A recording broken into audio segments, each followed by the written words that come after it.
हरे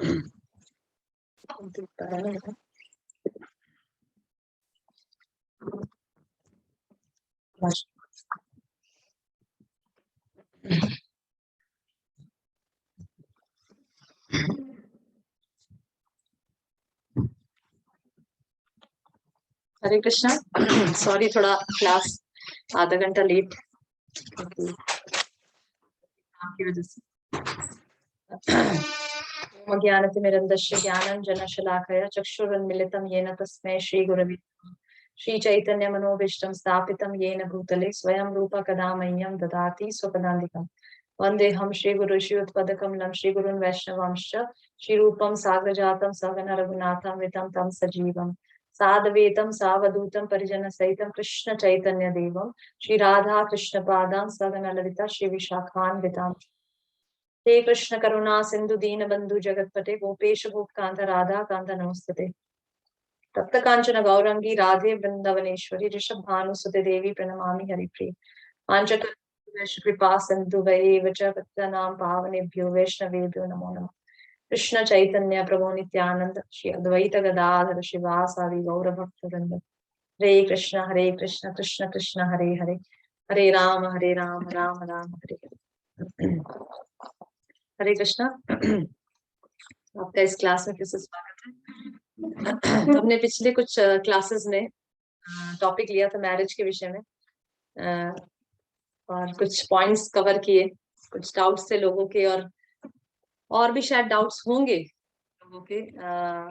मैं शायद तो इस क्लास के अंत में पूछ सकते हैं, अगर उनसे रिलेटेड और भी कुछ डाउट्स हैं तो पूछ सकते हैं आप लोग।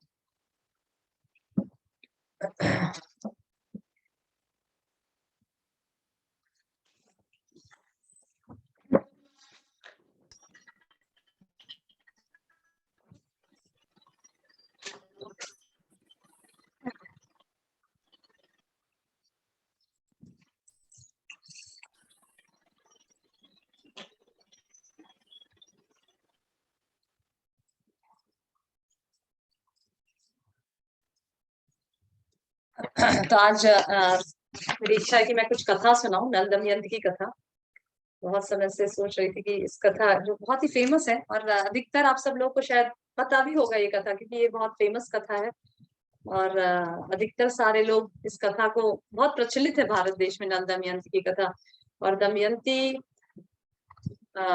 सभी चेस्ट नारियों में बहुत सर्वश्रेष्ठ नारी मानी जाती है, इसीलिए हमारा प्रयास है कि हम उनके बारे में जानें कि वो किस प्रकार से अपने स्त्री धर्म का पालन करती थी, और अपने स्त्री धर्म के पालन में कभी च्यूत नहीं हुई, कभी उनका फॉल डाउन नहीं हुआ, कभी उन्होंने अपने पति के लिए कभी गलत विचार नहीं किया, और हमेशा अपने पति के शेल्टर में बनी रही, डिस्पाइट बहुत बहुत सारी विपत्तियां उनके जीवन में आई, तो भी वो अपने पति से चेस्ट बनी रही। तो हमें इस प्रकार की स्त्रियों से बल मिलता है, इंस्पिरेशन मिलता है, प्रेरणा मिलती है कि हम भी उनके जीवन से सीखें। तो बहुत जरूरी है कि जैसे आजकल हम देखते हैं कि लोग किसको आइडियल्स बना रखे हैं अपने जीवन का। हमें भी अपने जीवन में किसी को आइडियल बनाना चाहिए। हमारा आइडियल कौन है, हमारा आइडियल कौन है? तो ज्यादातर आजकल मॉडर्न जनरेशन अपने आइडियल हीरो हीरोइंस को बनाते हैं, यंग लड़कियां हीरोइंस को बनाती है, जो हीरोइंस हैं जो मूवीज में काम करते हैं उनको अपना आइडियल्स बना के अपना जीवन चलाना चाहते हैं कि ये हीरोइन। मुझे तो अधिकतर नाम आजकल पता नहीं है कौन हीरोइन कौन लेटेस्ट चल रहा है, पर पहले जो अभिनेत्रियां होती थी, हेमा मालिनी और श्रीदेवी, और जो पहले की अभिनेत्रियों के नाम मुझे पता है, तो लोग वो कब उठती है, कब सोती है, क्या खाती है, उसके शौक क्या क्या है, तो उसी हिसाब से अपना जीवन भी वो लोग, जो यंग लड़कियां थी वो अपना जीवन भी उस हिसाब से बिताना चाहती थी। उस हीरोइन को रेड कलर पसंद है, तो अगर she is the favourite of that girl तो वो भी रेड कलर के कपड़े पहनना पसंद करेगी। इस प्रकार से बालों का स्टाइल अगर बनाएगी तो वैसे ही। तो we have to make the ideals in our life. अगर हमने इस प्रकार के आइडियल्स बना रखे हैं अपने जीवन में, जिनका चरित्र का कोई ठिकाना नहीं है, जिनके जीवन का कोई उद्देश्य ही नहीं है, और जिनके चरित्र और जिनके जो स्त्रियां एकदम गुणहीन है, और स्त्री धर्म का उनको कोई ज्ञान नहीं है, तो ऐसी स्त्रियों को अगर हम आइडियल बनाएंगे तो हमारा जीवन भी जैसे जैसे बता दें कि अगर वो गड्ढे में गिरा है तो हम भी पीछे पीछे अगर उसके मार्ग पे चलेंगे तो हम भी एक दिन गड्ढे में ही गिर जाएंगे। तो इस तरह से हमें बहुत सोच समझ कर अपने जीवन के आइडियल्स बनाने हैं कि हम अपने जीवन में किसको आइडियल बनाते हैं। तो हमें अपने जीवन में आइडियल्स उनको बनाना है जिन्होंने जिनके शास्त्रों में जिन स्त्रियों का शास्त्रों में वर्णन आता है, और ऋषि मुनि और बड़े बड़े भक्त भी उनके चरित्र का उनके चरित्र का गुणगान गाते हैं। ऐसी स्त्रियों को हमें अपने जीवन में आइडियल्स बनाना है।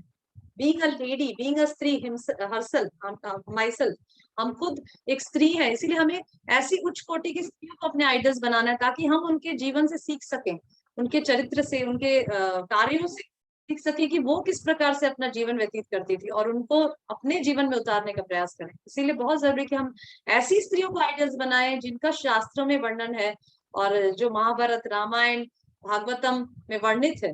तो ऐसी स्त्रियों को आइडल्स बनाना बहुत जरूरी है हमारे जीवन में। तो उन्हीं शास्त्रों में से वर्णित एक स्त्री है नल दमयंती। तो हमें और मुझे एक महाभारत से स्टोरी को शुरू, ये भी स्टोरी महाभारत में ही आती है, और इस स्टोरी को शुरू करने से पहले मुझे एक छोटा सा वृत्तांत सुनाऊंगी जैमिनी महाभारत में से। और क्योंकि ये जो महाभारत है, 3-4 एडिशन है महाभारत के। वैशंपायन, क्योंकि व्यास देव जो महाभारत के रचयिता हैं, उनके बहुत सारे शिष्य हैं, उनके 4-5 शिष्य हैं। उसमें से वैशंपायन है, जैमिनी है, जैमिनी ऋषि हैं। और वैशंपायन, ये नल दमयंती की स्टोरी जो है वो वैशंपायन के शिष्य जिनके महाभारत लिखी, वो उनके महाभारत में आता है, स्टोरी आती है।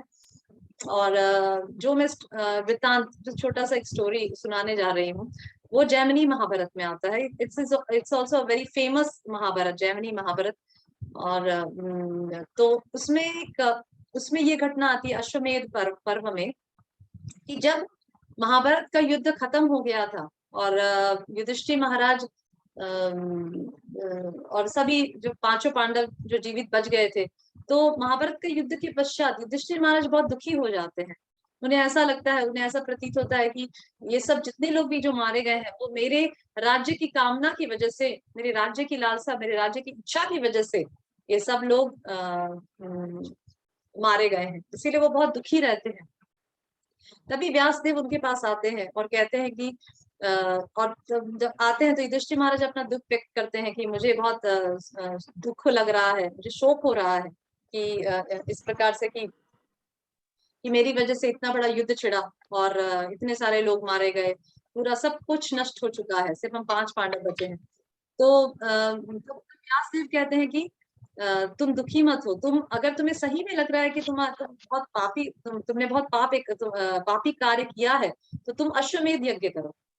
जिसमें एक राजा जो होता है वो अपने सैनिकों द्वारा रक्षित एक घोड़े को, एक अश्व को पूरे राज्य में, पूरे दुनिया में छोड़ता है।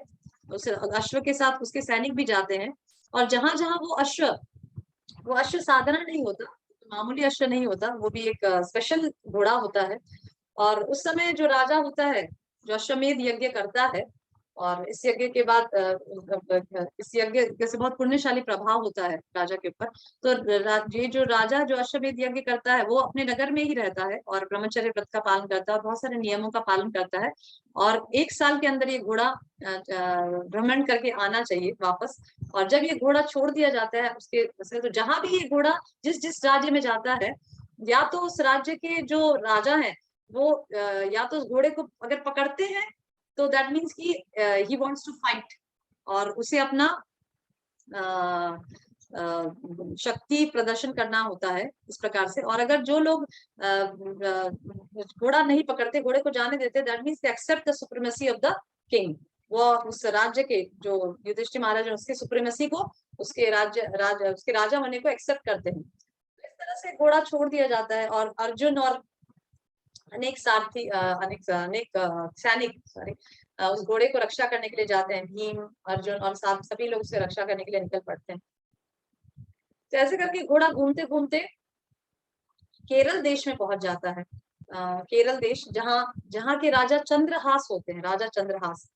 तो जब से वो घोड़ा केरल देश में पहुंचता है, तब उस घोड़े को वहां के जो राज्य के जो सैनिक होते हैं वो पकड़ लेते हैं, और पकड़ के अपने राज्य में, अपने प्रजा, मतलब अपने जो जगह, अपने जगह ले जाते हैं।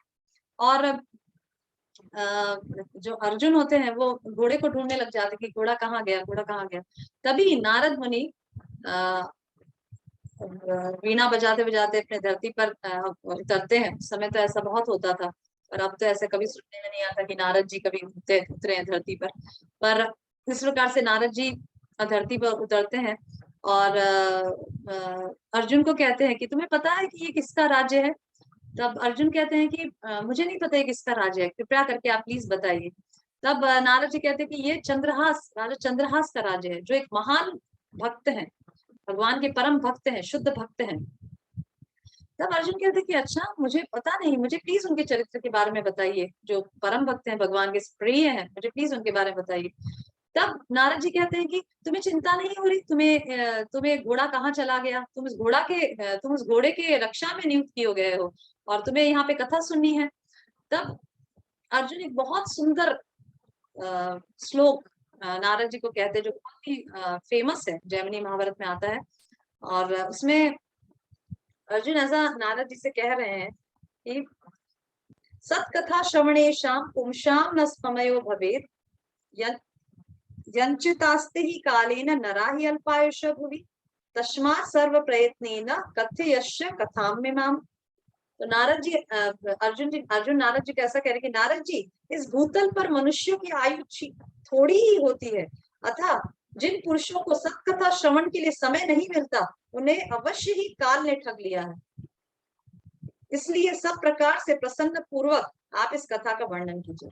तब अर्जुन नारद जी से कहते हैं कि जिस मनुष्य को सतकथा सुनने का समय नहीं मिलता, इस कलयुग में जिस मनुष्य को सतकथा सुनने का समय नहीं मिलता, मतलब जैसे हम लोग कई बार गीता की क्लास होती है या भागवत क्लास होती है, ऐसा तो देखते बहुत कम संख्या होती है लोगों की। पर जब प्रसाद का टाइम आता है, ये तो नॉर्मल सिनेरियो है इसका, कि जब कथा होती है, लेक्चर वगैरह चलता है, तो बहुत कम संख्या होती है, 20 या 25 लोग बैठे होते हैं। पर जैसे ही प्रसाद का टाइम आता है, उसके बाद उससे पता नहीं कहाँ से लोग आ जाते हैं, और बहुत संख्या डबल से 3 टाइम्स बढ़ जाती है। तब हम देख सकते हैं कि कलयुग में बहुत कम लोगों को ही सतकथा सुनने में इंटरेस्ट है। इसलिए अर्जुन कहते हैं कि जिन लोगों को सतकथा सुनने में समय ही नहीं मिलता, क्योंकि हम कई लोगों को गीता देते हैं या बोलते हैं कि गीता पढ़िए, या इस क्लास में आइएगा, गीता क्लास में आइएगा, तो लोग कहते हैं नहीं नहीं नहीं, हमारे पास तो समय ही नहीं है, हम तो ये पढ़ाई करते हैं, वो पढ़ाई करते हैं, इस प्रकार से लोग अपने एक्सक्यूजेस देते हैं। तो उसके लिए अर्जुन उसमें बता रहे हैं कि इस भूतल पर मनुष्य की आयु थोड़ी ही होती है, मनुष्य की आयु बहुत कम होती है भूतल पर जिन पुरुषों को सतकथा श्रवण के लिए समय ही नहीं मिलता, उन्हें अवश्य ही काल ने ठग लिया है। मतलब जिन पुरुषों को सुनने का, सतकथा सुनने का समय ही नहीं मिलता, उन्हें अवश्य ही काल ने ठग लिया है। अवश्य काल ने ठग लिया है, मतलब उनकी आयु खत्म हो चुकी है। Soon they will be entrapped by death, मतलब वो सून ही मृत्यु को प्राप्त, सून ही मृत्यु ने खत्म कर देने वाली है, उनकी आयु को खत्म करने वाली, क्योंकि उन्होंने अपनी आयु को ठीक तरह से उपयोग नहीं किया है।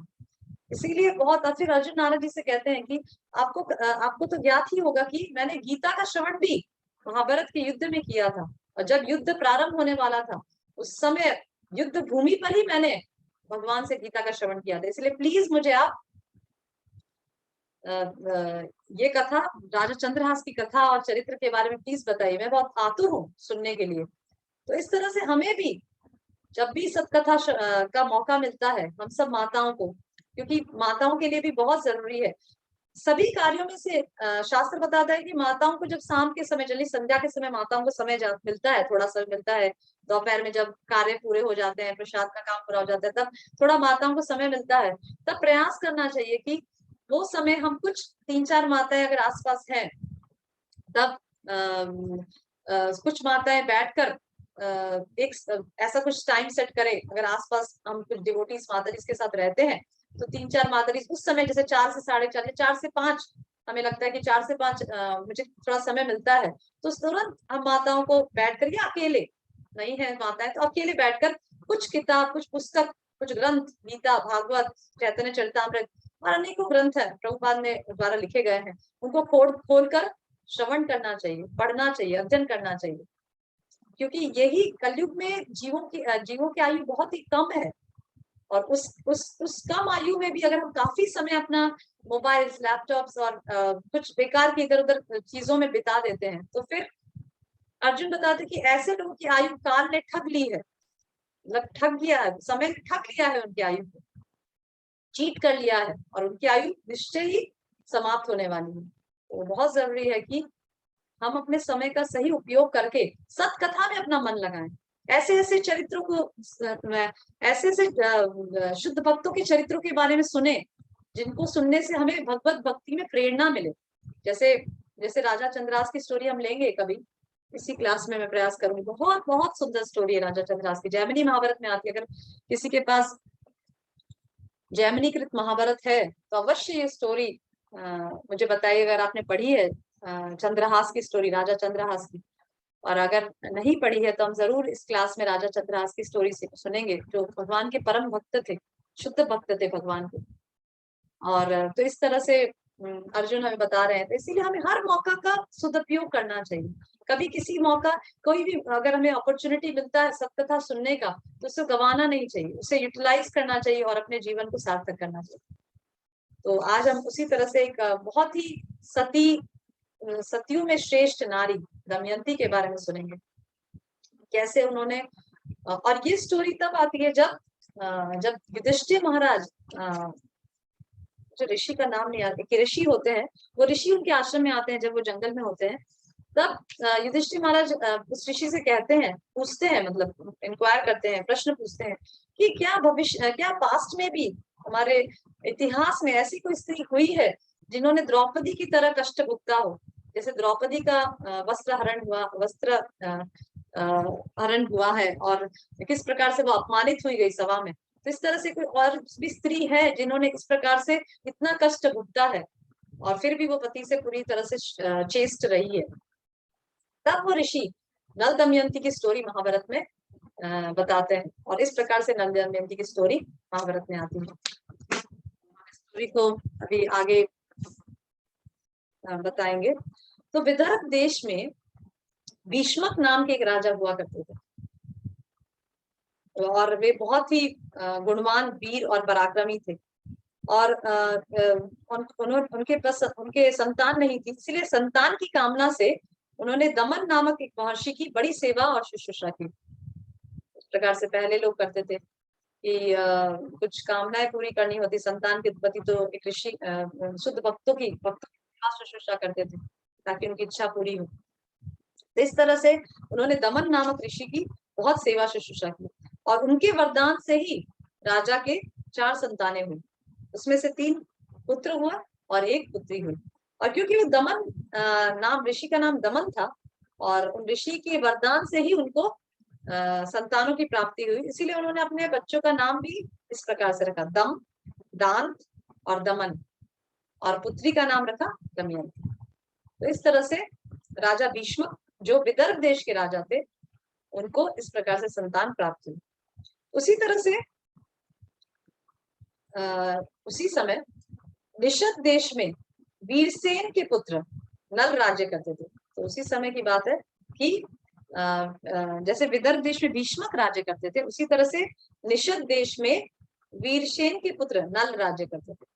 तो ये पैरेलली दोनों, और वो भी जिस प्रकार से दमयंती सभी गुणों में निपुण थी, और रूपवती थी, गुणवान थी, चरित्रवान थी, उसी तरह से नल भी बहुत ही गुणवान, परम सुंदर, सत्यवादी, जितेंद्र, सबके प्रिय और एवं ब्राह्मण भक्त थे, हमेशा ब्राह्मणों की सेवा करना। तो इस प्रकार से नल भी इस प्रकार से थे।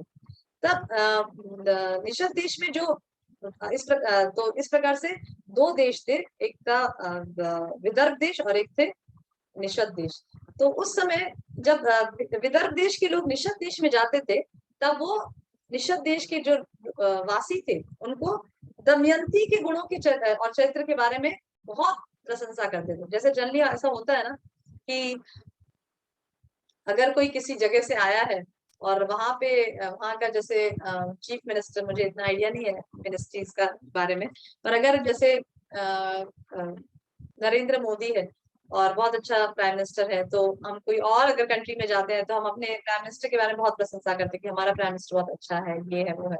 उसी तरह से जब विदर्भ देश के लोग निषद देश में जाते थे, तब वो लोग दमयंती की बहुत प्रशंसा करते थे और कहते थे कि हमारे राजा की राजकुमारी है दमयंती, वो बहुत ही रूपवती, गुणवान और चरित्रवान है, इस तरह से बहुत प्रशंसा करते थे। और जब निषद देश के लोग विदर्भ देश में जाते थे तो वहां जाकर नल के बारे में बहुत प्रशंसा करते थे। इस प्रकार से नल धर्म के ज्ञाता है, धर्म धर्म का पालन करने वाले हैं।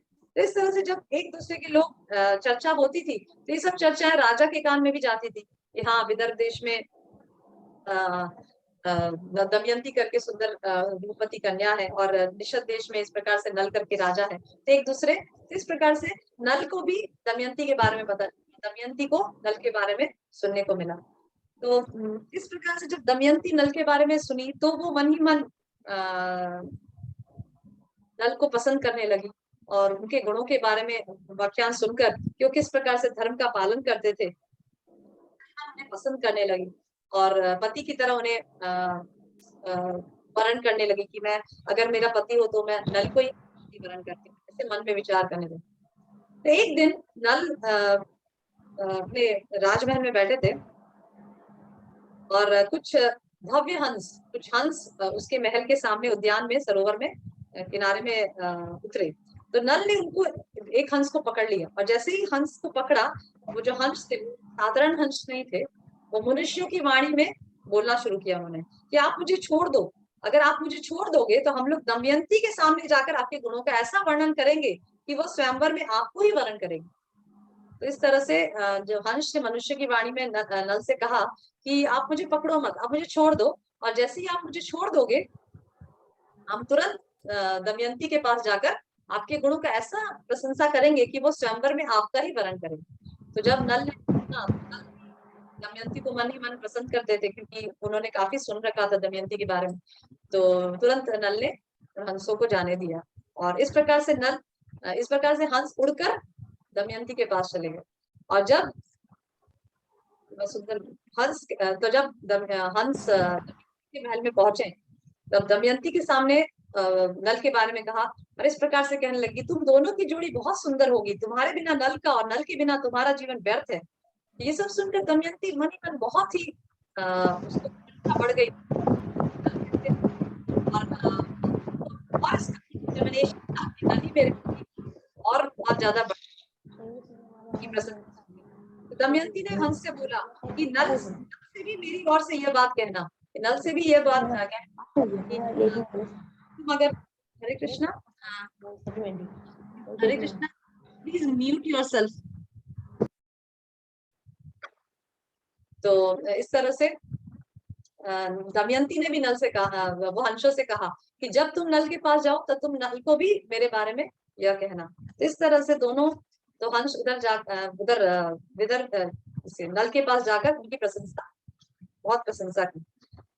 तो इस प्रकार से जो दमयंती की जो फ्रेंड्स थे, जो राजकुमारी के साथ जो फ्रेंड्स सखियां रहती है, उन्हें सब बात पता चली कि दमयंती का हृदय नल के लिए हो गया है और दमयंती ने मन ही मन नल को अपना पति चुन लिया है। तो ये सब बात उन्होंने जाके, तो सखियों ने सब बात रानी को जाके कही कि इस प्रकार से दमयंती ने अपने मन में नल को अपना पति वरण किया है। तो जब रानी को बात पता चली तो रानी ने तुरंत राजा को ये बात कही।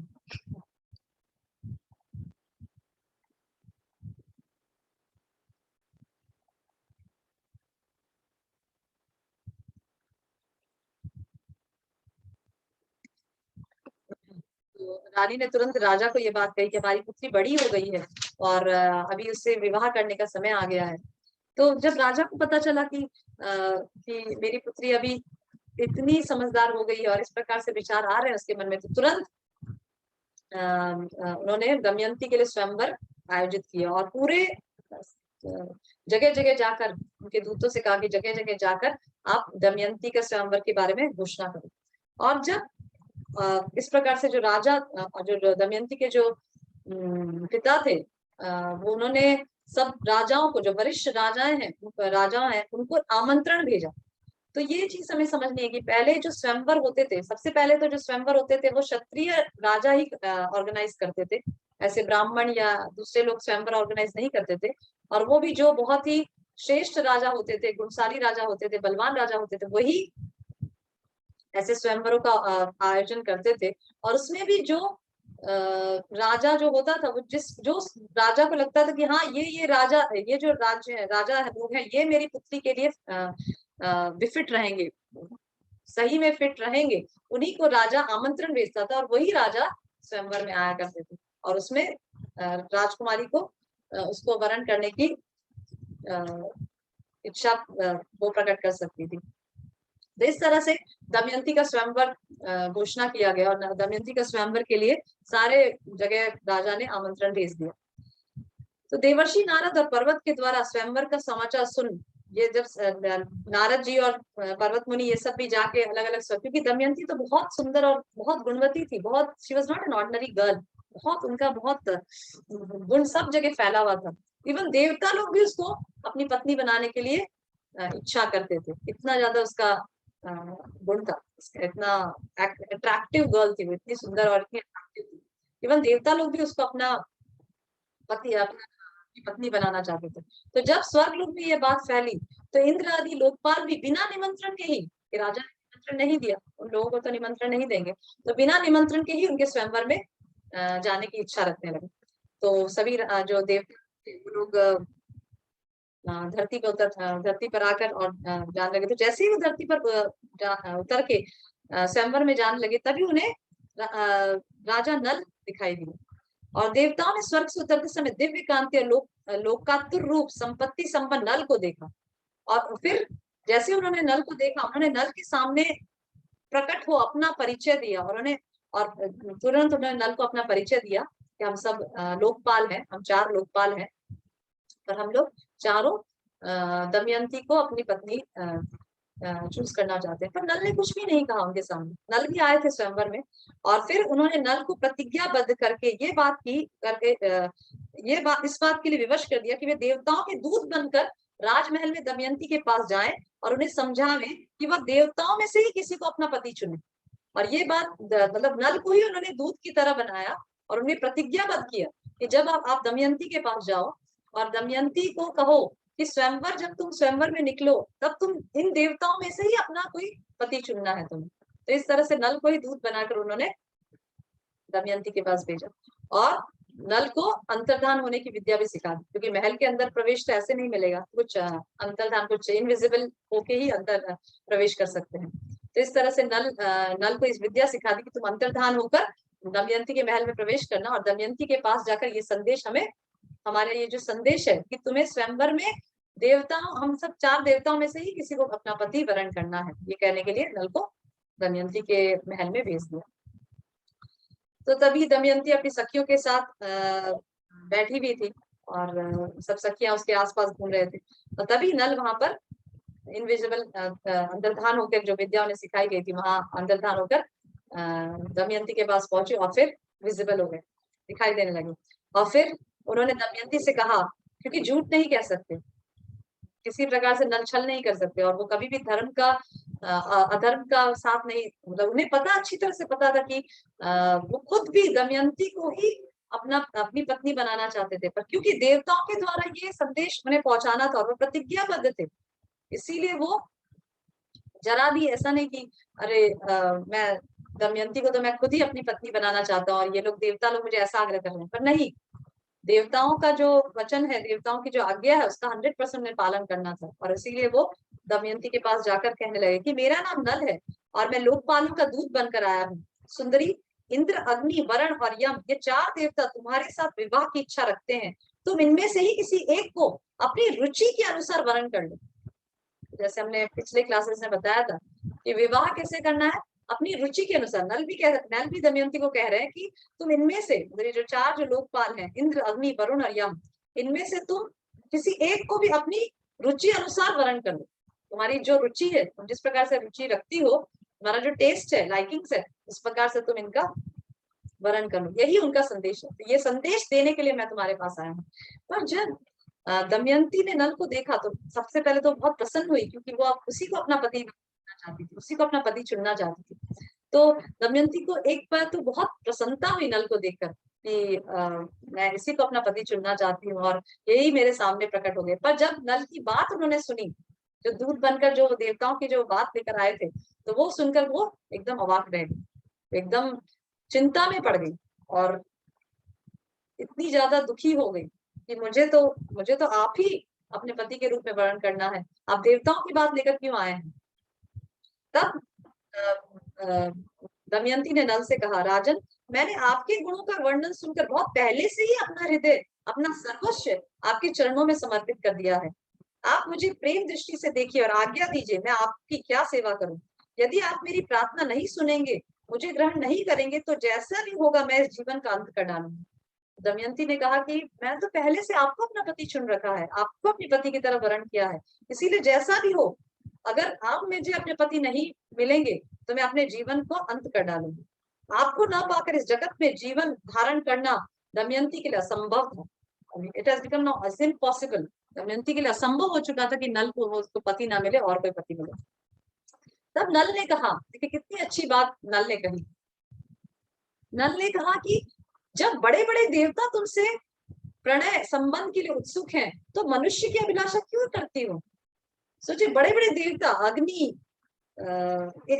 इंद्र, वरुण और यम, ये चार देवता जो लोकपाल हैं, ये सब दमयंती को अपनी पत्नी बनाने के लिए उत्सुक हैं। तब भी दमयंती उन देवताओं को छोड़कर नल को अपना पति बनाना चाहती, जो मनुष्य हैं, क्योंकि देवताओं की तो बहुत ऊंची पोजीशन होती है। जैसे जैसे संसार में कोई साधारण व्यक्ति है, कोई व्यक्ति है जो साधारण कर रहता है, जॉब करता है और कोई प्राइम मिनिस्टर है, कोई चीफ मिनिस्टर है।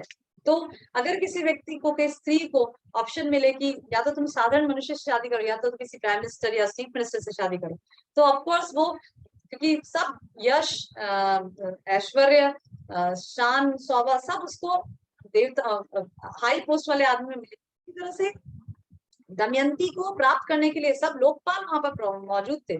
तो नल कह रहे हैं कि देवता तुम्हें प्रणय संबंध करने के लिए उत्सुक हो रहे हैं, तो तुम ये मनुष्य की अभिलाषा क्यों कर रही हो। उन ऐश्वर्यशाली देवताओं की चरण धूलि के बराबर भी तो मैं नहीं हूँ।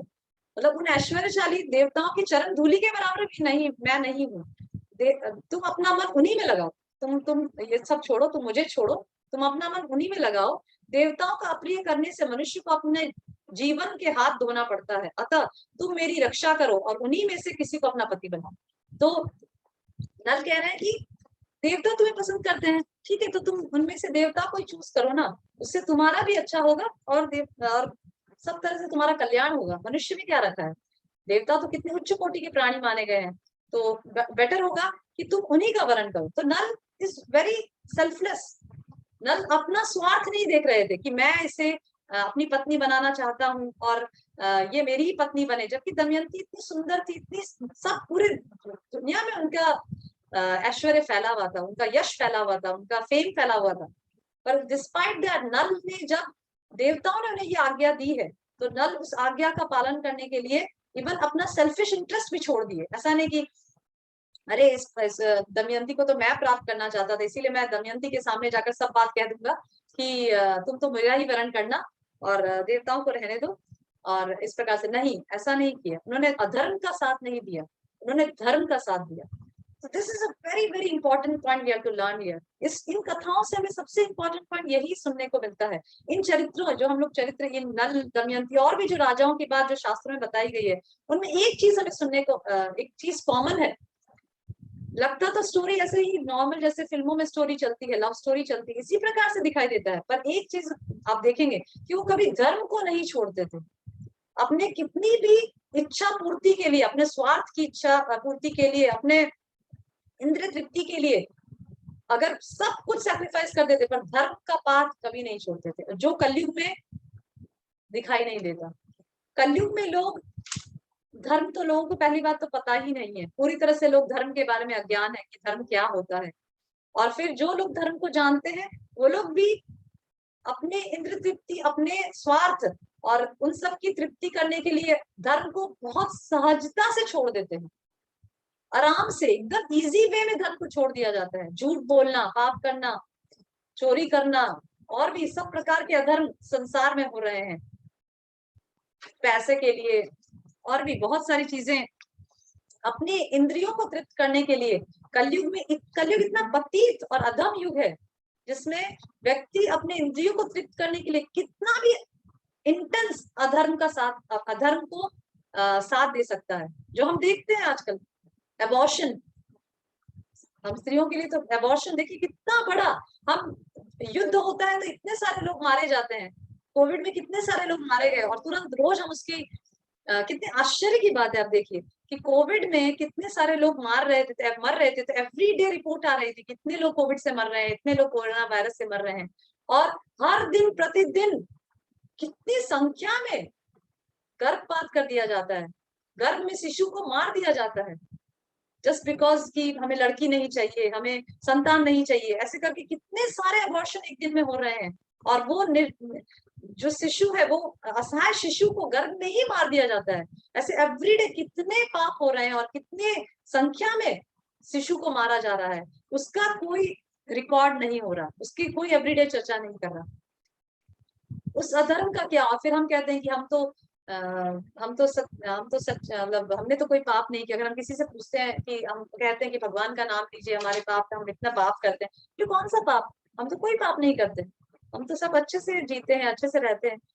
नहीं, क्योंकि लोगों को धर्म के बारे में पता नहीं है, बहुत शटल धर्म के प्रिंसिपल्स इतने शटल हैं। हम बहुत सारे अधर्म करते हैं एवरी डे, झूठ बोलना, हर इतने इतने ट्रेंड हो गए हैं झूठ बोलने में, तो कि झूठ बोलने में तो कुछ समझते ही नहीं है, तुरंत झूठ बोल देते हैं।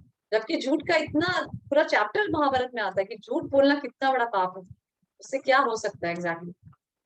तो इस तरह से हमें समझना है कि, पर ये सब जो कैरेक्टर्स हैं जो महाभारत में जो हम पढ़ते हैं, वो अपने इंद्र की पूर्ति के लिए, अपने इंद्र तृप्ति के लिए कभी अधर्म का साथ नहीं देते थे। जैसे आप नल में देख लीजिए कि नल को देवताओं ने आज्ञा दी कि आप जाके दमयंती के सामने ये प्रस्तुत करो कि तुम देवताओं का वरण करो। तो नल इज कन्विंसिंग दमयंती, नल दमयंती को कन्विंस कर रहे हैं कि तुम मनुष्य को क्यों ढूंढ रही हो, तुम देवता के साथ शादी करो, देवता तो श्रेष्ठ है, मेरा तो पोजीशन उनकी चरण धूलि के समान भी नहीं है। जबकि ही ऑल्सो डिजायर्ड दमयंती, नल भी दमयंती को पसंद करते थे और दमयंती को अपनी पत्नी बनाना चाहते थे, फिर भी उन्होंने अपना स्वार्थ नहीं देखा, धर्म का पाथ अपनाया। तो इस तरह से राजा नल बोले, तुम अपनी इच्छा के अनुसार कार्य करने में स्वतंत्र हो, किंतु मैं तो दूत परतंत्र हूँ, यदि इस समय तुम्हारा अनुरोध स्वीकार करूं तो मुझे दोष का भागी होना पड़ेगा। और फिर नल एक बहुत अच्छी बात दमयंती को कहते हैं कि धर्म के विरुद्ध कोई कार्य मैं नहीं कर सकता, मैं कोई भी कार्य धर्म के विरुद्ध नहीं कर सकता। क्यों? क्योंकि देवताओं ने मुझे दूत बनाकर यहाँ भेजा है और ये संदेश मुझे तुम्हें देना था तो मैंने दे दिया। अभी तुम स्वतंत्र हो, मैंने तो तुम्हें संदेश दे दिया कि देवताओं का ये संदेश है, अभी तुम स्वतंत्र हो, तुम क्या करना चाहती हो, पर मैं तो परतंत्र हूँ क्योंकि मैं दूत हूँ। तो इस तरह से नल कह रहे हैं कि धर्म के विरुद्ध कोई कार्य मैं नहीं कर सकता, तुम्हें भी ऐसा ही करना चाहिए कि तुम्हें भी धर्म के विरुद्ध कोई कार्य नहीं करना चाहिए। दमयंती ने गदगद कंठ से कहा, राजन इसके लिए एक निर्दोष उपाय है, उसके अनुसार कार्य करने पर आपको कोई दोष नहीं लगेगा। तो दमयंती ने अंदर अंदर अपना एक उपाय सोच लिया कि नल तो परतंत्र है क्योंकि वो दूत है, पर मैं तो स्वतंत्र हूँ ना, पति वरण करने के लिए, पति चूज करने के लिए मैं तो स्वयंवर में स्वतंत्र हूँ। नल ने तो अपना काम कर दिया और संदेश दे दिया, पर मैं तो स्वतंत्र हूँ, मैं अपनी इच्छा अनुसार पति वरण कर सकती हूँ, उसके लिए तो मुझे कोई नहीं रोक सकता। इस तरह से नल ने, दमयंती ने अपने मन में विचार कर लिया। और देवताओं को ये चीज ज्ञात हो गई कि Damayanti is going to choose Nala only, कि दमयंती नल को ही चूज करने वाली स्वयंवर में, ये चीज देवताओं को ज्ञात हो गई। इसीलिए देवताओं ने भी ट्रिक किया, सभी देवता जो चारों देवता जो आए थे वो नल का रूप बनाकर स्वयंवर में आके बैठ गए। और जब स्वयंवर शुरू हुआ और बहुत जब शुभ मुहूर्त आया, इसमें भी देखिए तदनंतर शुभ मुहूर्त में स्वयंवर का कार्य शुरू आरंभ हुआ।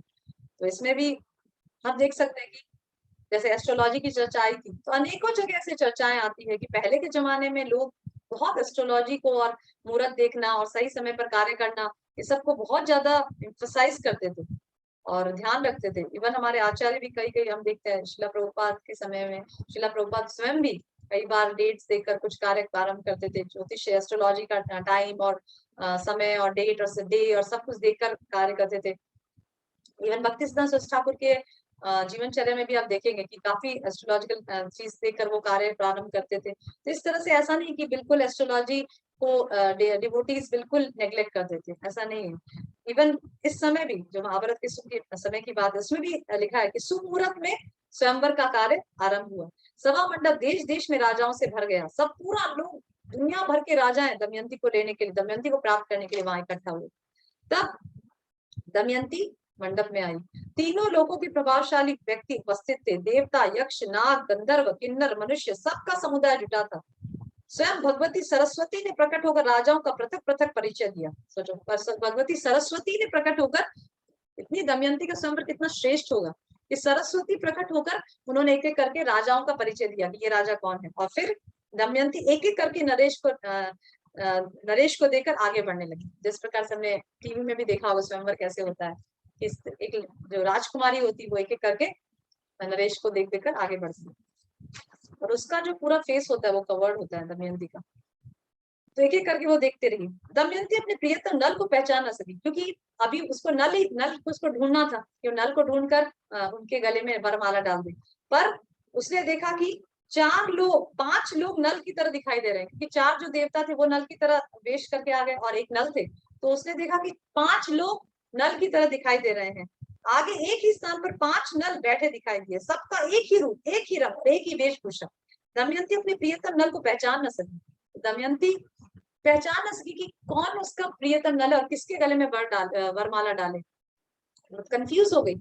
इस कंफ्यूज स्थिति में उसने मन ही मन देवताओं की ही शरण ली, देवताओं का ही विचार किया कि प्लीज, अगर मैं सही में सत्य प्रेमी हूँ, सही में प्रेम करती हूँ नल को, और दृढ़ निश्चय हूँ, आत्मशुद्धि हूँ, और नल के प्रति अटूट अनुराग है मेरे अंदर, तो आप प्लीज ये जो इल्यूजन जो मेरे सामने हो रहा है कि कौन सही में नल है, वो मुझे प्लीज दूर करिए।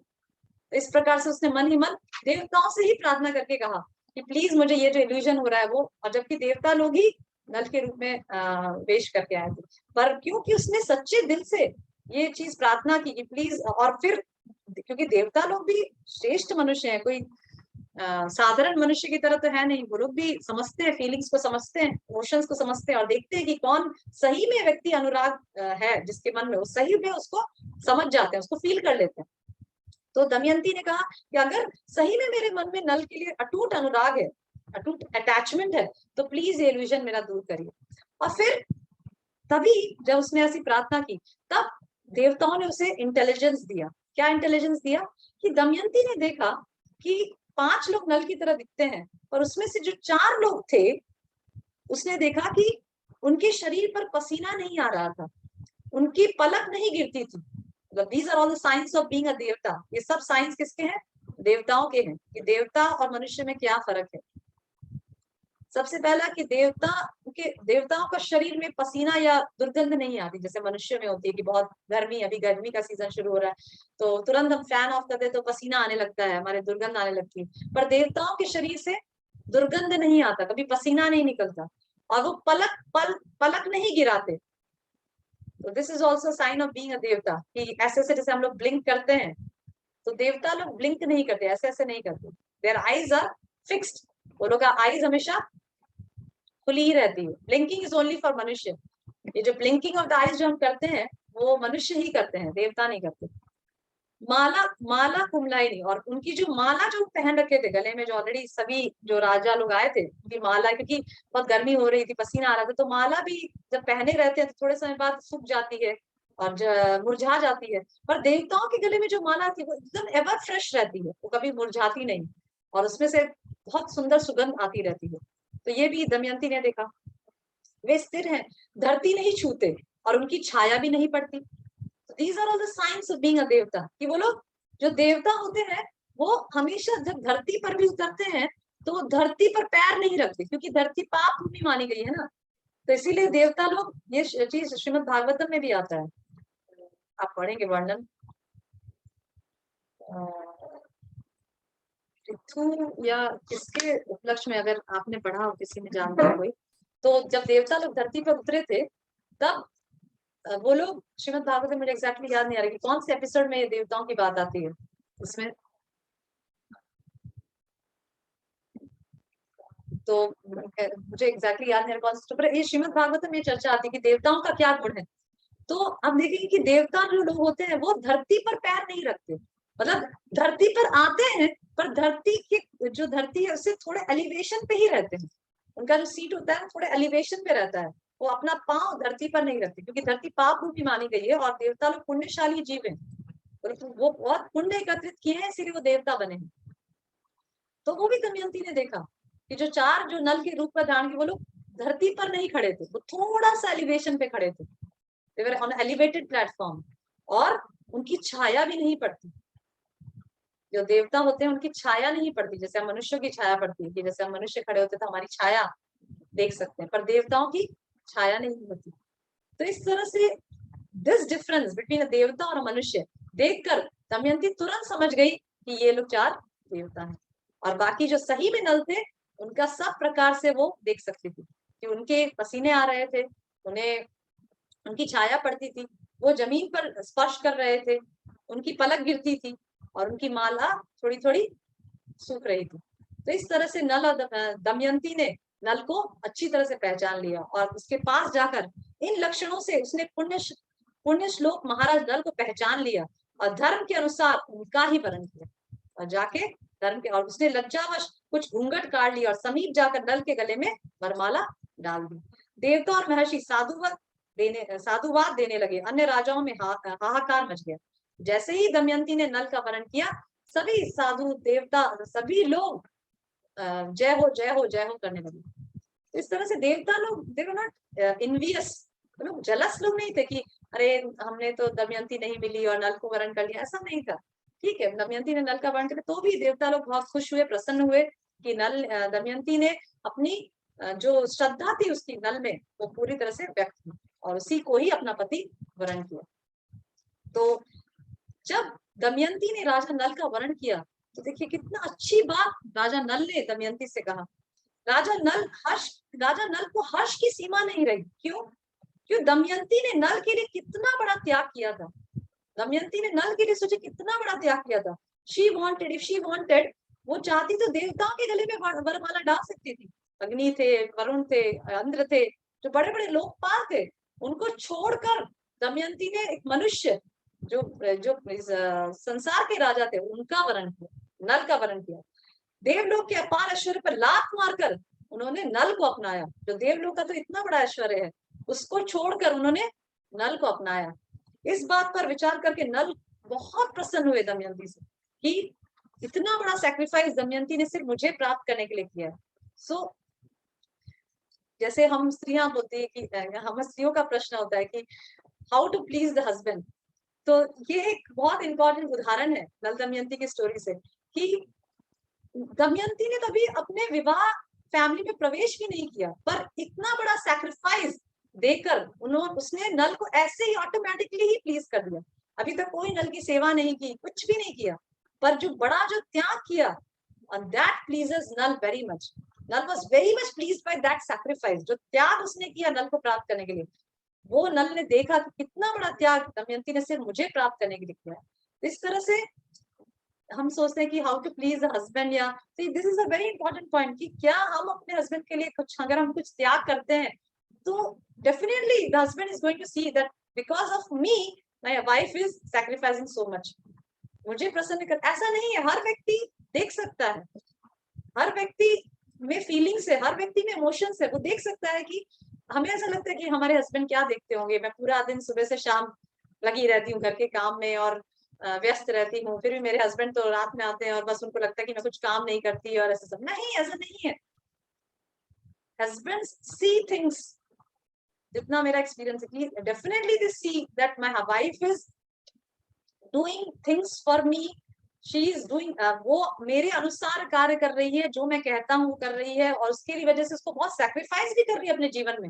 वो चाहती तो ये सब कर सकती थी, वो बहुत बड़ी डिग्री उसने हासिल की है, पर मेरा घर संभालना है, मेरे बच्चों का लालन पालन करना है, मेरे मेरे माता पिता को समय पर खाना देना है, भोजन देना है, प्रसाद खिलाना है, और घर को ठीक व्यवस्थित रखना। उसकी वजह से उसने इतनी बड़ी डिग्री होने के बावजूद भी वो इतना बड़ा सेक्रीफाइस किया उसने। तो husband know this, know the sacrifice, और फिर डेफिनेटली वो रिस्पॉन्ड करते हैं।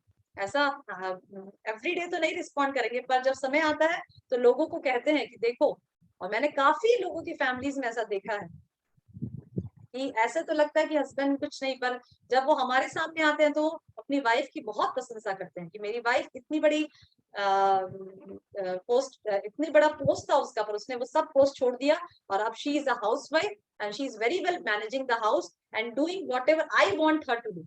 जो चीज मैं पसंद करता हूँ वो करती है। So that pleases the husband, that sacrifice pleases the husband. तो नल दमयंती में हम देख सकते हैं कि दमयंती ने अपना अभी तक घर संसार शुरू भी नहीं किया, पर Nal was highly pleased with Damayanti. क्यों? क्योंकि उसने देवताओं का बहुत बड़ा ऐश्वर्य लात मारकर नल को अपना पति वरण किया।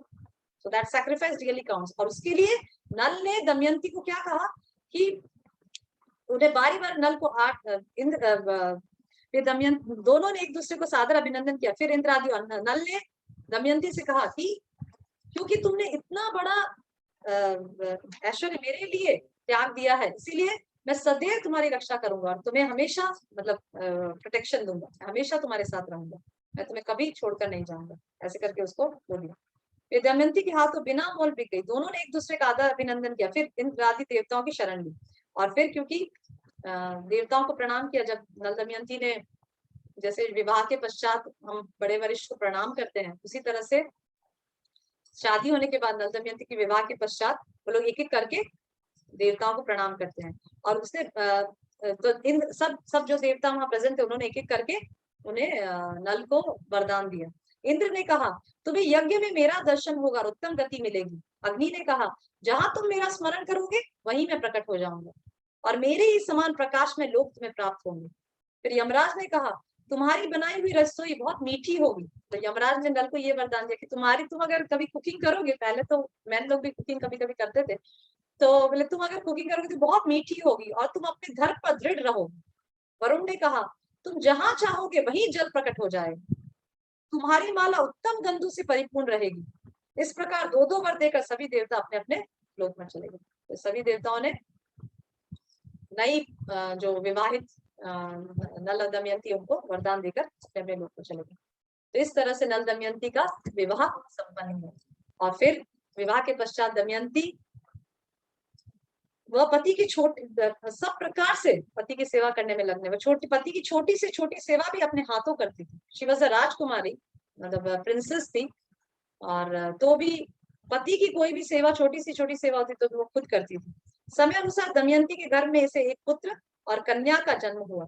दोनों बालक पिता माता के अनुरूप ही सुंदर और बलवान थे और गुणवान थे।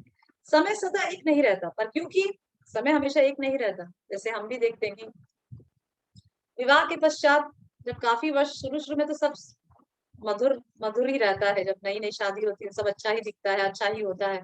पर क्योंकि ये कलयुग है और समय हमेशा भौतिक संसार है, कष्ट हमेशा आते रहते हैं, इसीलिए समय हमेशा एक जैसा नहीं रहता, ऊंचा नीचा कुछ होता रहता है। उसी तरह से नल दमयंती के लाइफ में भी कुछ ऊंचा नीचा होता हुआ। पहले तो वो बहुत सुखी जीवन जी रहे थे, और एक पुत्र और पुत्री की प्राप्ति भी हुई दमयंती को। पर कुछ समय पश्चात महाराज नल वैसे तो बड़े गुणवान थे, धर्मात्मा एवं पुण्य श्लोक थे, फिर भी उनमें एक बड़ा दोष था, और दैट वाज टू डू मतलब जुआ खेलने का दोष था, पासा खेलने का जो दोष था उनके अंदर, वो पाशा खेलना पसंद करते थे। तो इस दोष की वजह से उनको हम देखेंगे कि बहुत कष्ट भुगतना पड़ा।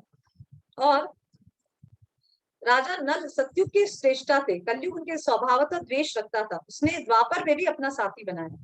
तो कलयुग प्रयास, क्योंकि ही वॉज अ धर्मात्मा ना, नल जो थे वो धर्मात्मा पुरुष थे, इसलिए जनरली जब हम ऐसा देखते हैं प्रैक्टिकली कि जब हम भक्ति के मार्ग में आते हैं जब हम भक्ति करने का प्रयास करते हैं, जैसे हमारा एक्सपीरियंस होगा आप लोग का भी, जब भक्ति में, जब आप शुरू शुरू में माला करना या भक्ति के नियमों का पालन करना इसका प्रयास करते हैं, तो काफी पहले कम समस्याएं होती है जीवन में, पर जब हम भक्ति के मार्ग में जब उद्धृत होते हैं और जब उसमें प्रयास करते हैं आगे बढ़ने का, तो ज्यादा समस्याएं हमारे जीवन में आने लग जाती है। जो पहले कम समस्याएं थी वो ज्यादा समस्याएं आती है। तो ऐसा क्यों होता है? क्योंकि we are in a war against maya. हम एक युद्ध में खड़े हैं अगेंस्ट माया। देखिए, वायु जब चलती है, वायु बहती है, जैसे इस डायरेक्शन में वायु बहती है, तो उस डायरेक्शन में अगर हम कोई मनुष्य, जैसे जोर से आंधी आ रही है फॉर एग्जाम्पल, तो अगर आंधी के प्रवाह से चलते हैं, जहां आंधी चल रही है, जिस दिशा में वायु चल रही है, तो हमें ज्यादा परेशानी नहीं होती। पर जब हम आंधी से, जिस दिशा में आंधी चल रही है उससे अपोजिट दिशा में चलते हैं, उस वायु के अपोजिट दिशा में चलते हैं, तो हमें ज्यादा परेशानी होती है। ज्यादा कंकर पत्थर और चीजें हमारे सर पे लगती है, हमारे आंखों में घुस जाती है, क्योंकि हम वायु के अपोजिट दिशा में चल रहे हैं।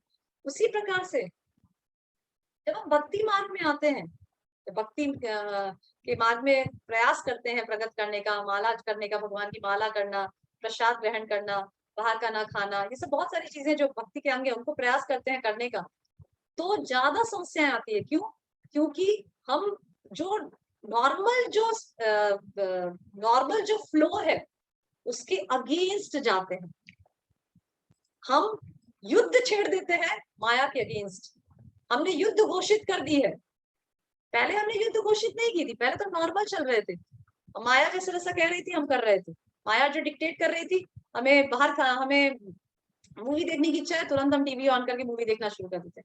हमें बाहर खाने की इच्छा है, तुरंत हम बाहर खाना, बाहर जो हमारे इंद्रिय जो डिक्टेट करती है, हमारा टंग जो बोलता है, हमारी नाक जो बोलती है, हमारे आईज जो बोलते हैं, हमारे जो कान जो सुनना चाहते हैं, हम एग्जैक्टली उसका डिक्टेशन पालन करते रहते हैं और करते रहते हैं। इसीलिए मेरे पास नो प्रॉब्लम एट ऑल, कुछ समस्या थी ही नहीं, क्योंकि हम डिक्टेशन का पालन कर रहे थे।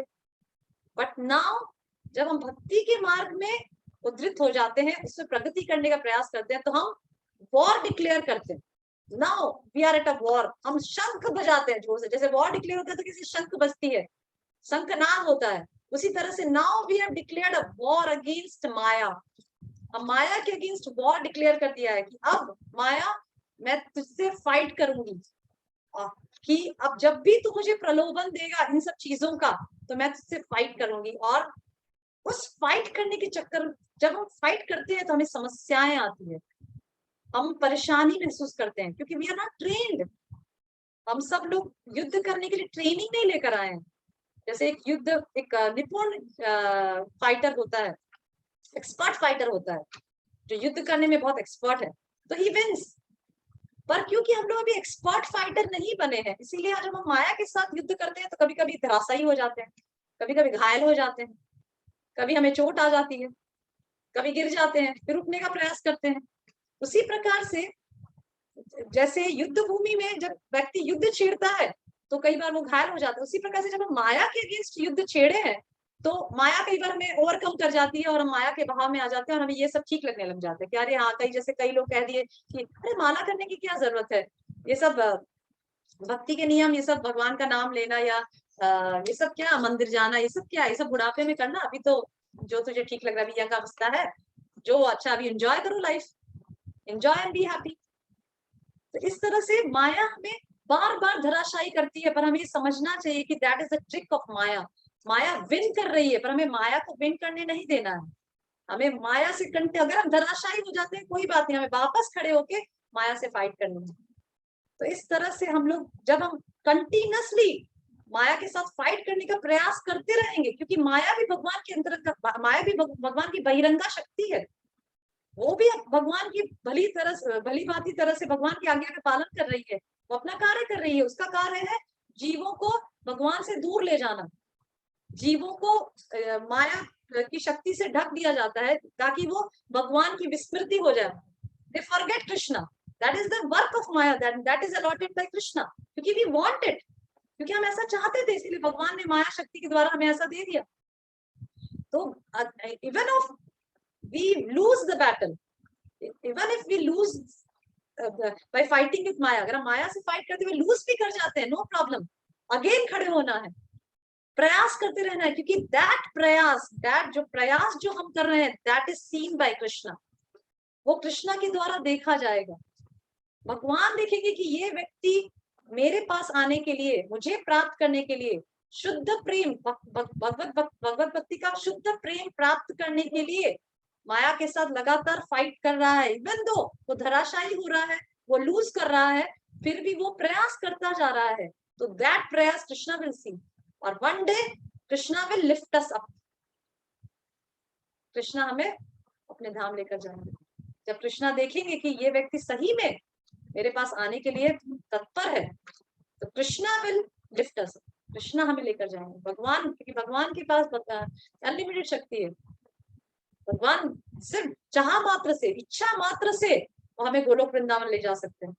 पर हमारी इच्छा, भगवान तो चाहते हैं कि हमें गोलोक वृंदावन में मेरी संतान वापस आ जाए जहां से गई थी, पर हमारी इच्छा नहीं है, तो भगवान क्या करेंगे?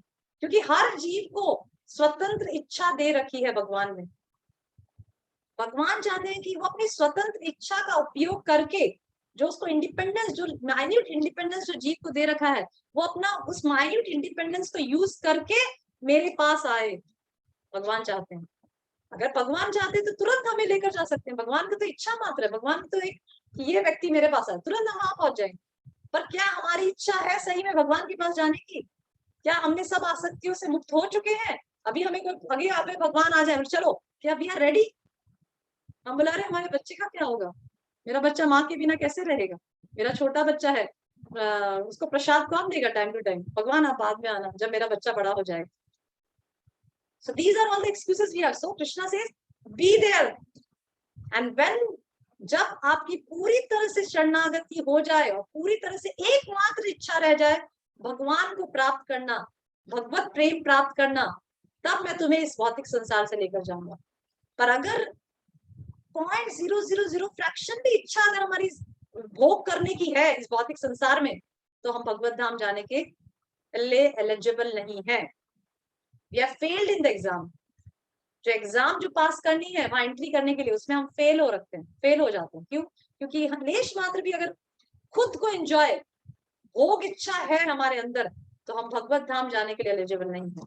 तो भोग इच्छा को खत्म करना, that is the prerequisite for going back to God.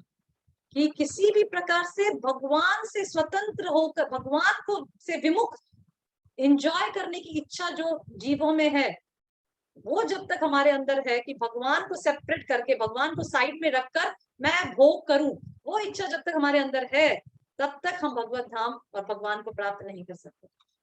इसीलिए एक दिन हम सभी जो प्रैक्टिसिंग डिवोटीज जो हैं, जो इस क्लास में उपस्थित हैं, हमें ये एक बात समझना पड़ेगी कि एक दिन तो हमें इन सब आसक्तियों को छोड़ना ही पड़ेगा। वो स्टेज हमें लाना ही पड़ेगा जब हम सब आसक्तियों से को छोड़ें।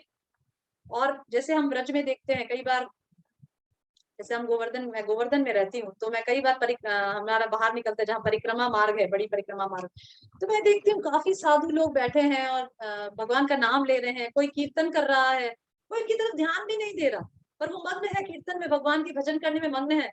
और उनके कपड़े फटे हुए हैं और शरीर भी बहुत, क्योंकि धूप, आंधी, बारिश, ये सब की वजह से उनके पास कोई छत नहीं है, तो पूरा शरीर उनका एकदम वीक हो गया है और झुलस गया है। Because they do not care for the body की वो केयर ही नहीं करते, बस भगवान की कीर्तन में मन लगाए हैं, मंजीरा बजा रहे हैं, कीर्तन कर रहे हैं, करताल बजा रहे हैं, भगवान का नाम ले रहे हैं।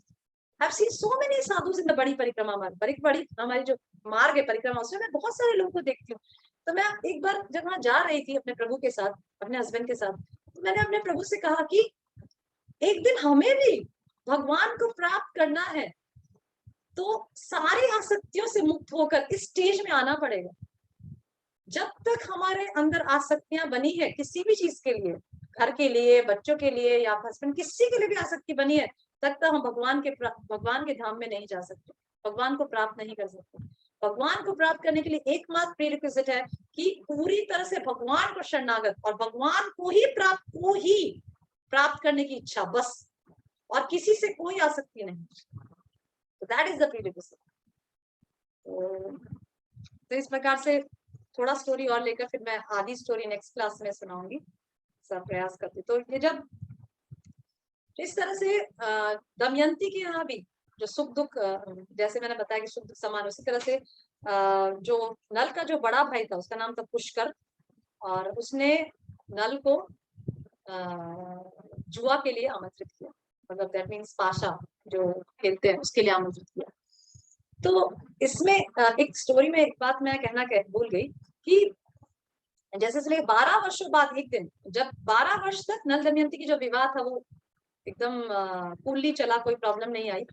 और कली हमेशा प्रयास कर रहा था कि नल, क्योंकि बहुत धर्मात्मा व्यक्ति थे तो उनके अंदर कली का वास नहीं हो सकता, पर कली प्रयास, मतलब he was just looking for opportunity कि कब मैं इसके शरीर में वास करूं और इसका कलयुग के प्रभाव से इसकी बुद्धि को भ्रमित कर दूं, इसकी बुद्धि को हर लूं।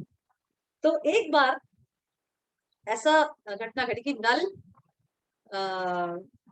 बाथरूम के लिए गए, मतलब कॉल ऑफ द नेचर के लिए गए, और जब वो बाथरूम के लिए गए तब पैर हाथ धोए बिना वो बाहर आ गए, बिना पैर धोए और हाथ धोए वो बाहर आ गए जब वो वॉशरूम के लिए गए। तो जैसे ही वो उस चीज में चूक गए, तुरंत कली ने उनके अंदर वास कर लिया और उनकी बुद्धि को भ्रमित कर दिया। तो सोचिए, कलयुग में तो हम कितने स्वच्छता के नियम का पालन करते हैं, कुछ भी नहीं, नील स्वच्छता के नियम का पालन करते हैं, तो हमारे अंदर तो कली का पूरा वास कूट कूट के भरा होगा। नल की सिर्फ एक मात्र छोटी सी भूल की वो वॉशरूम के बाद पैर धोना भूल गए, उस भूल की वजह से कली ने तुरंत उनके अंदर वास कर लिया। तो हमारी तो क्या स्थिति आप सोच सकते हैं। तो इस तरह से उनके बड़े भाई पुष्कर ने उन्हें आमंत्रित किया, और जब, क्योंकि कली ऑलरेडी वास कर चुका था नल के अंदर, इसीलिए कली ने उसको, उनकी बुद्धि को भ्रमित करना चालू किया। और जब जुआ के दौरान नल धीरे धीरे सब चीज अपना होते गए। तो जब दमयंती ने सुना कि नल इस तरह से जुआ खेल रहे हैं और धीरे धीरे सब राज हो रहे हैं, तो उसने तुरंत अपने दोनों बच्चों को, जो बेटी और बेटा जो थे, उन्हें अपने पिता के घर, अपने जो सारथी थे, वार्ष्णेय नाम था उनका, तो उनको कहकर उनको बुलाया और कहा कि मेरे जो दोनों बच्चे हैं उनको प्लीज मेरे पिता के घर विदर्भ देश में भेज दो, ताकि वो सुरक्षा से, क्योंकि उसने सेंस कर लिया था कि अब हमें इस राज्य से बाहर निकलना पड़ेगा। इसीलिए तुरंत अपने बच्चों की सुरक्षा के लिए उसने बच्चों को सबसे पहले अपने पिता के घर भेज दिया। और फिर और जो वार्ष्णेय, जो उनका जो सारथी था, और उसे कहा कि या तो तुम मेरे पिता के घर रहो, क्योंकि यहाँ तो खत्म होने वाला, नल का राज्य तो जाने वाला है, इसीलिए या तो तुम मेरे पिता के घर रहो या तो फिर तुम और कहीं ठिकाना ढूंढ ले, तुम अपना कार्य में लग जाना, पर यहाँ पर तुम मत आना, क्योंकि यहाँ तो हम लोग का अभी कुछ पता नहीं क्या होने वाला है। तो इस तरह से वार्ष्णेय ने अपने उनके बच्चों को विदर्भ देश में छोड़ दिया और राजा ऋतुपर्ण के यहाँ शांति के कार्य पर नियुक्त हो गए। ऋतुपर्ण करके राजा का वापस से जिक्र आएगा स्टोरी में। ऋतुपर्ण जो अयोध्या के राजा थे, उनका वापस से मेंशन आएगा। तो इस तरह से हम आगे की स्टोरी कि जुआ के बाद जब नल राज्य हार जाते हैं, पुष्कर के द्वारा जब उनको जुआ के लिए खेलने के लिए आमंत्रण दिया जाता है और वो सब राज्यपाट सब हार जाते हैं, उसके बाद नल दमयंती किस प्रकार से अपना जीवन व्यतीत करते हैं और किस प्रकार से दमयंती ने अपने सतीत्व का उदाहरण देती है और किस प्रकार से अपने पति के द्वारा, पति को पूरी तरह से चेस्ट बनी रहती है डिस्पाइट सो मेनी अपहेवल्स, डिस्पाइट बहुत प्रकार से उसको कष्ट भुगतना पड़ता है उसकी वजह से, फिर भी वो अपने पति के तरफ ही अपना ध्यान केंद्रित करती है। तो अभी हम यहाँ फिनिश करेंगे और अगर किसी का क्वेश्चन है तो पूछ सकते हैं।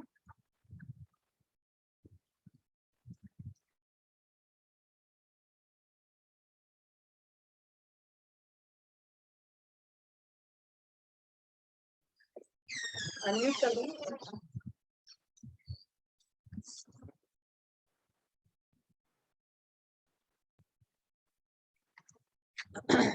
अगर कोई क्वेश्चन है तो पूछ सकते हैं। हरे कृष्णा।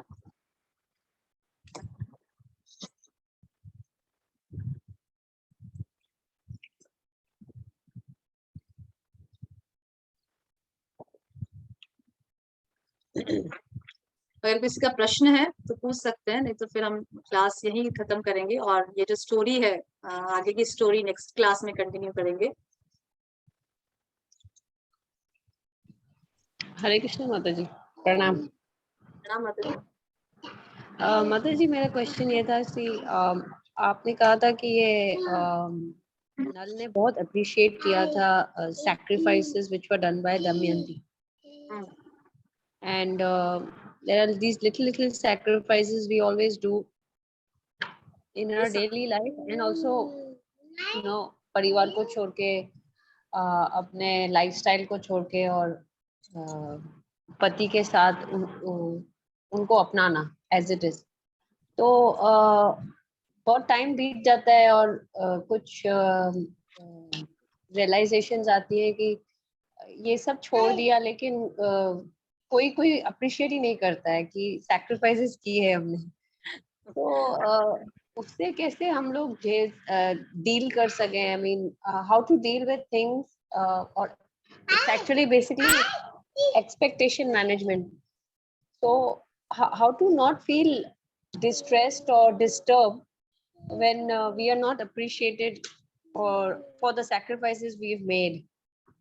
कैसे हम डील कर सकते हैं उस दुख को, या उस मतलब हमको पुरस्कार नहीं चाहिए या ऐसा कुछ नहीं, बस 2 मीठे शब्द बोल दीजिए, हाँ, लेकिन ऐसे ऐसे गुस्से से नहीं कहें हमें हमारे पति। तो ऐसी सिचुएशन को कैसे डील करें? I hope you understood. Yes, this is a general question asked by everybody. Everybody has that. सभी लोग को ये सभी माताओं को, इवन मुझे भी कई बार, हम सब लोग बहुत सैक्रिफाइस करते हैं अपने हस्बैंड के लिए, अपने माता पिता घर छोड़ते हैं। माता पिता जितना प्रेम हमें करते हैं, निस्वार्थ प्रेम, उतना फिर हम सब छोड़ के अपने भाई, अपने बहन, सबको छोड़कर एक घर में आते हैं, नए घर में आते हैं, फिर उनके माता पिता से एडजस्ट करना, हस्बैंड के स्वभाव के साथ एडजस्ट करना। तो हमें समझना है कि फर्स्ट ऑफ ऑल, जैसे हम देखते हैं इसके कर्दम मुनि और देवहूति की स्टोरी में, जैसे Devahuti was doing her duty but she was not expecting much from Kardam मुनि। देवहूति कर्दम मुनि की सेवा में इतनी रत थी और कर्दम मुनि अपनी तपस्या में इतने रत थे कि उनको यही नहीं पता चल रहा था कि देवहूति इतनी मेरी सेवा करते इतनी पतली होती जा रही है। और एंड देवहूति थॉट, ठीक है, उसको भी मन में ऐसा विचार आया कि मैं अपने पूरा दिन मैं अपने पति की सेवा में रत हूँ, पर मेरे पति मेरी तरफ ध्यान ही नहीं दे रहे हैं, और उसकी वजह से उसका शरीर भी बहुत पतला हो गया था और ऐसा सब। पर फिर भी देवहूति करती जा रही थी क्योंकि उसको विश्वास था कि मेरे पति भगवान की सेवा में रत हैं। और क्योंकि मैं अपने सी माता जी, this is the plus point that every married woman should understand कि if your husband is a devotee, अगर आपका हस्बैंड डिवोटी है और आप निस्वार्थ, आप अपने एज अ ड्यूटी समझकर सेवा कर रहे हैं, घर संसार चला रहे हैं, उनके बच्चे हैं, जो बच्चे आपको पति से प्राप्त हुए हैं, उनका भली भांति डिवोट कृष्णा कॉन्शियस से उनको बड़ा कर रहे हैं, that is also service to the husband. उनका परिवार, उनका जो घर है, उससे फैमिली उसको पूरा ओवरऑल सी कर रहे हैं, अपने हस्बैंड को टाइम पे प्रसाद दे रहे हैं।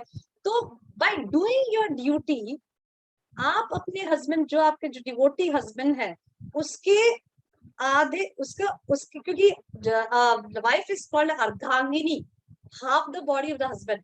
तो सिर्फ ये करने से आप उसकी जो जो उनको श्रेय प्राप्त हो रहा है, जो उनको चीजें प्राप्त हो रही है, जो उनको भगवान की भक्ति करने से जो पुण्य प्राप्त, पुण्य नहीं कह सकते, जो उनको एसेट प्राप्त हो रहा है, वो उसमें आप यू बिकम क्या बोलते हैं, यू शेयर दैट, आपको शेयर मिलता है उसका। Just because if you don't have time, अगर आपके पास समय नहीं है ज्यादा करने का, पर आप अपनी ड्यूटी कर रहे हैं, आप अपने स्त्रीयोचित धर्म जो निभा रहे हैं, और आपका हस्बैंड पूरे भगवान की सेवा में रत है, तो आप कुछ नहीं करने की, कुछ नहीं कर पा रहे हैं क्योंकि आपको टाइम नहीं मिल रहा है। ऐसा नहीं कह रही हूँ कि आप जानबूझकर टाइम मिल रहा है तो भी कुछ ना करें क्योंकि मेरा हस्बैंड तो कर ही रहा है, ऐसा नहीं, क्योंकि आपके छोटे छोटे बच्चे हैं और आपके हस्बैंड व्यस्त रहते हैं, इसीलिए सब कुछ आपको देखना पड़ता है, तो आप कर रहे हैं। तो just by doing that you share all the Krishna conscious returns which your husband is getting. So इससे बड़ा रिटर्न और क्या चाहिए आपको जीवन में? आपके हस्बैंड जो भक्ति कर रहे हैं, उसका रिटर्न जो उनको मिल रहा है, उसके रिटर्न की आप भागी हैं, शास्त्र बताता है। तो इससे बड़ा पुरस्कार आपको हस्बैंड की सेवा करने से क्या चाहिए, के अलावा क्या चाहिए? वो पुरस्कार तो आपका जीवन पर्यंत का हो गया, उसका तो कभी नाश नहीं होगा।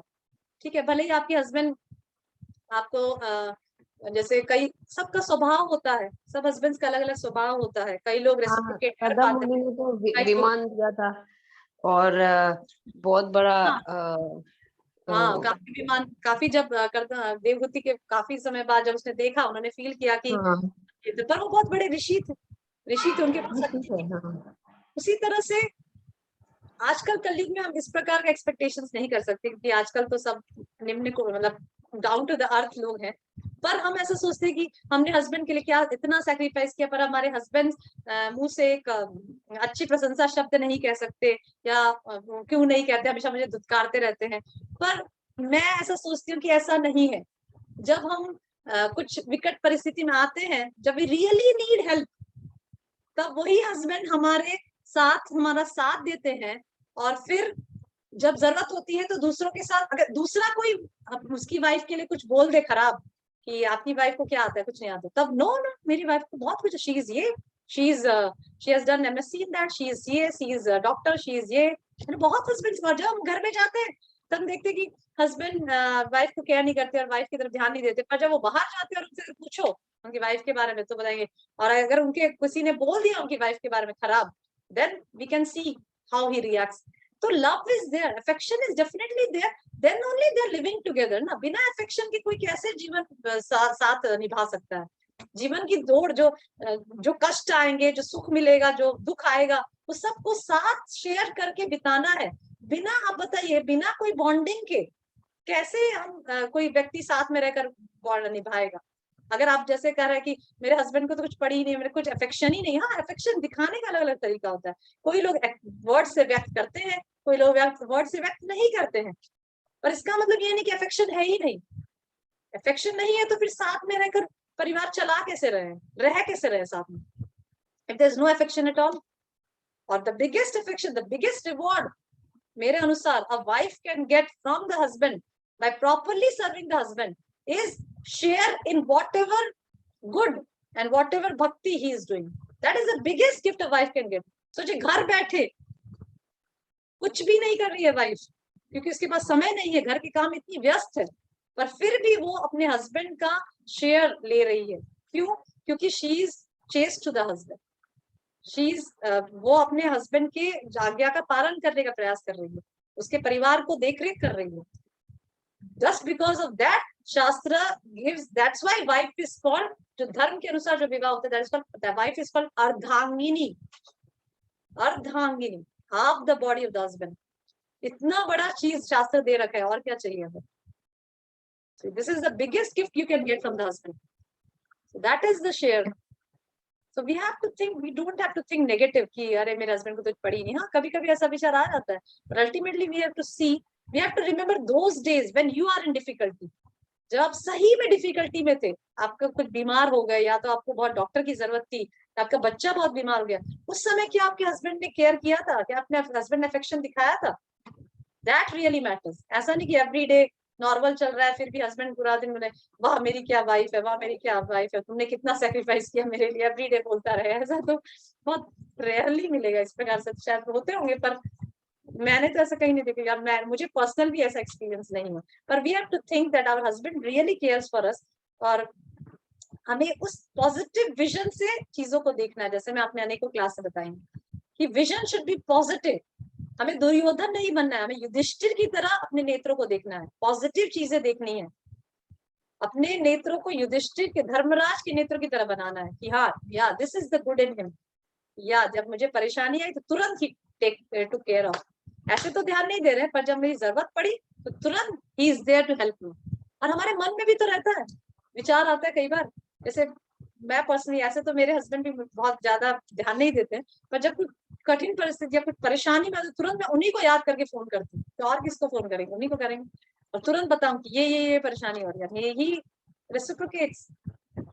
और आपके प्रभु को तो मैं अच्छी तरह से जानती हूँ, और he is definitely affectionate towards you, क्योंकि मैंने बहुत परिस्थिति में उनको देखा है, and I can guarantee you that he has affection for me. That's all I can say. Thank you so much for reminding me. So basically everything is getting accumulated in the spiritual account. Yes. Yes, that's what I'm worried about. Okay. No. It is guaranteed.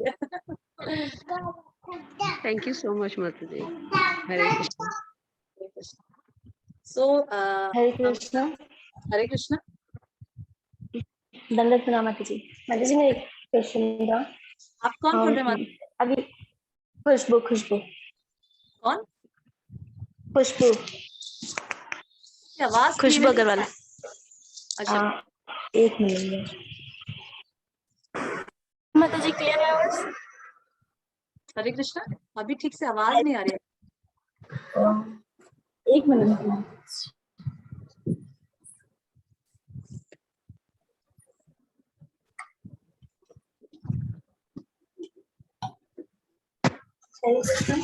Hare Krishna. Hare Krishna. Yes Madhu. Yes yes ma'am. माता जी, एक प्रश्न था। जैसे कि आपने बोला कि जो हस्बैंड होता है उनको फॉलो करना चाहिए प्रॉपरली, मतलब जैसा वो बोले वैसा वाइफ को करना चाहिए। बट जैसे कि केस होता है जिसमें हस्बैंड जो है वो डिवोटी नहीं होते हैं यस और यस। मतलब ठीक है, तो अब वो क्योंकि फैमिली नहीं है डिवोशनल लाइफ के लिए, तो उनके लिए उनका जैसे हम लोगों में भी पहले था, तो वैसे जैसे वो लस्टी होता है थोड़ा, उनका में वो होता है, वो मूवीज जाना है और मतलब काफी सारी चीजें होती है जो हम लोग नहीं करते हैं, और ये सब चीजें होती है। और या फिर सुबह इतना जल्दी उठ के क्या करना है, और वो सोचता है कि नहीं इससे हमको प्रॉब्लम हो रही है, तो वो हम लोगों को मतलब वो ऐसा कर रहे हैं हमारे लिए कि उनको लग रहा है कि ये उसके लिए अच्छा होगा, बट हमें पता है कि हमारे लिए बेनिफिशियल नहीं है। वो तो हमारे लिए अच्छा करना चाहते हैं, बट उनको नहीं पता कि ये अच्छा नहीं है। और कई सारी चीजों में ऐसा भी बोला जाता है कि ये सब चीजें फॉलो करनी है, लेकिन मतलब वो कुछ बोलते हैं, लेकिन हमें लगता है कि ये चीज नहीं करनी चाहिए। और तो वो एक लाइन कौन सी है जिस पे हमें मतलब फाइंड आउट करना है कि कहाँ फॉलो करना है, कहाँ नहीं फॉलो करना है, या फिर टोटली फॉलो करना है, क्या करना है, मतलब कैसे? अनलेस एंड अनटिल ये बहुत कॉमन क्वेश्चन है इस प्रकार का कि जिसके हस्बैंड डिवोटी नहीं होते हैं, नॉन डिवोटी होते हैं, और जिसकी वाइफ डिवोटी होती है, तो इस केस में जहां तक मैं समझी हूँ, we have to follow the shastra बताते हैं कि अगर कोई मतलब जो हस्बैंड है वो पूरी तरह से आसुरिक, तो जैसे रावण या हिरण्यकशिपु, ऐसे हस्बैंड्स तो नहीं मिलेंगे आजकल। इतने ज्यादा आसुरिक हस्बैंड्स तो नहीं है, बहुत रेयरली मिलते हैं। इतने हस्बैंड्स तो हमारे आसुरिक नहीं हो कि रावण और हिरण्यकशिपु है, या रावण की तरह दूसरी स्त्रियों को लाला के घर में रख रहे हैं, या हिरण्यकशिपु की तरह अपने बेटे को फेंक दो, ऐसे सब कर रहे हैं। इस प्रकार के हस्बैंड्स तो नहीं मिलेंगे। तो हमें देखना है कि यस वी हैव टू समय समय पर हमें मतलब इतना एक्सटेंड तक हमें डिसोबीडियंट नहीं बनना है कि हमारे घर में उत्पात फैल जाए और बाकी के मेंबर्स भी इसकी वजह से बहुत डिस्टर्ब है।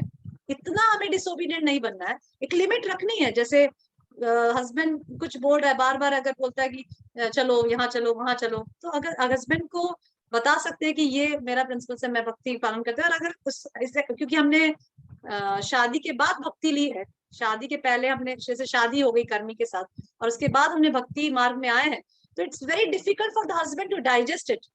हस्बैंड के लिए भी वो डाइजेस्ट करना मुश्किल है ना, कि अभी पहले तो उसकी वाइफ उसी की तरह थी, कर्मी थी, और अब डिवोशनल लाइन में आ गई, तो अब वो मना कर रही है कि मैं लहसुन प्याज नहीं खाऊंगी, मैं मूवी नहीं देखूंगी, मैं यहाँ नहीं जाऊंगी। तो we have to understand his situation also, कि उसका सिचुएशन भी तो डिफिकल्ट है।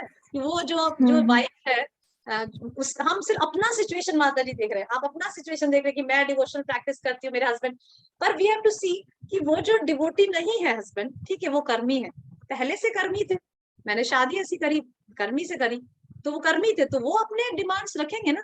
उनकी जो डिमांड्स होंगी, जो उनको ठीक लग रहा है कि ये ठीक है, वो उनके हिसाब से जो ठीक लग रहा है वो करेंगे, और मुझे ये ठीक लग रहा है मेरे करेंगे।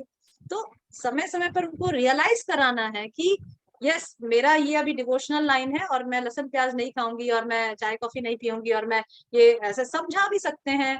किसी खुद नहीं समझाना है, क्योंकि कई बार most in the majority of the cases में हम देखते हैं कि वाइफ्स की हस्बैंड नहीं सुनना चाहते, उनका ईगो लेवल हाई होता है।